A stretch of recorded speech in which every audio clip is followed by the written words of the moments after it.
wasn't interested, and then the ball's bouncing around in midfield, and Devoy gets it back. It's good play. It's over on that far side with Wilson, gets the cross in left-footed. It's a penalty. I was going to say it hit James Clark in the arm, and it did. It was just behind him, and well, we'll say a replay of that one in a minute. It did look to me from here, Darius, that he put his hand back to behind him to get the touch on it. He struck his hand, there's no doubt, but was his hand in an unnatural position? You know, it did strike his hand, there's no doubt about it. And Paul McLaughlin was on the spot here, as we can really see it. Yeah, it hits his hand, yeah, it's a penalty. Drogheda United supporters trying to make a bit of a racket down below us to put him off. I don't think Dawson Devoy is going to be too worried about that. Sam Long in great form in the Drogheda goal. What can he do here? Devoy comes up, and Long has almost got to it. It's gone through him, under his body, and he's really annoyed with himself, the Drogheda keeper. But it's 1-0 to Bohemians. We have 12 and a half minutes gone at Head in the Game Park. Really good atmosphere here. As always, the Drogheda fans below us making a racket as Dale Rooney has a crack from distance, and wasn't a million miles away either. I think it was reasonably comfortably wide from James Talbot's point of view, but it was a good strike, and for a moment I think Talbot was a little bit worried, but seemed to swerve away from the goal. But another decent attempt. Rooney didn't stand on ceremony here when it dropped from, just swung his leg at it, and Bohemians midfield.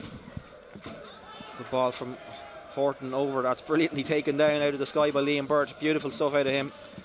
Gets the cross in as well, and Twardek's coming in at the back post, but Massey got it away, but it's only dropped as far as Levingston. He has a go, and it's well saved by Sam Long. Levingston was obviously keen to keep it on target. It looked like he held back on the power a little bit, maybe just to make sure he got a shot on the goal, but it was a comfortable enough save in the end from Sam Long. But a nice touch from Levingston, Darius, and a good shot. Another throw in for Drogheda, which is in towards Chris Lyons. He holds off Kieran Kelly well and lays it back to Dale Rooney. Rooney slips one towards Darren Nugent. He gets the cross towards the far post. It's brilliantly tipped away. I think there was an attempt at cross by Nugent, but it looked like it was going in. Darius, a brilliant save there from James Talbot, who probably wasn't expecting that shot to drop the way it did. Yeah, it's a great effort. Again, it's a long throw. That's 2 or 3 times that have not long throws been thrown into Lyons.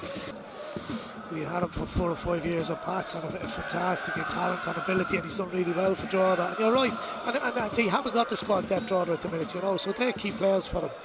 Here's Dylan Grimes making a little bit of headway, and it's pulled back towards Williams at the edge of the box. Well, I don't believe it. We were saying they hadn't created anything. It might only take one opportunity, and Darius, they rammed it down our throats here because we didn't see that coming. And what a brilliant goal, and a brilliant run from Grimes down the wing, cuts it back, and what a finish into the bottom corner. So a throw in for Bohemians. Really dramatic finish to the game here. So quiet for most of the second half, and it's really ended in a welter of activity and excitement. Gary Deegan gets a push from the back on the edge of his own box, and that should be it. A free kick to Drogheda United, and the referee blows his final whistle. Jordan Flores jabs his finger at him. He's not happy. Well, Darius, you just never know what's going to happen in these games. We said it for much of the second half. It looked like it was going to peter out into a 1-0 win for Bohemians. Drogheda United equalised. Steve Williams pulls his hamstring, and from that point on it was chaos really.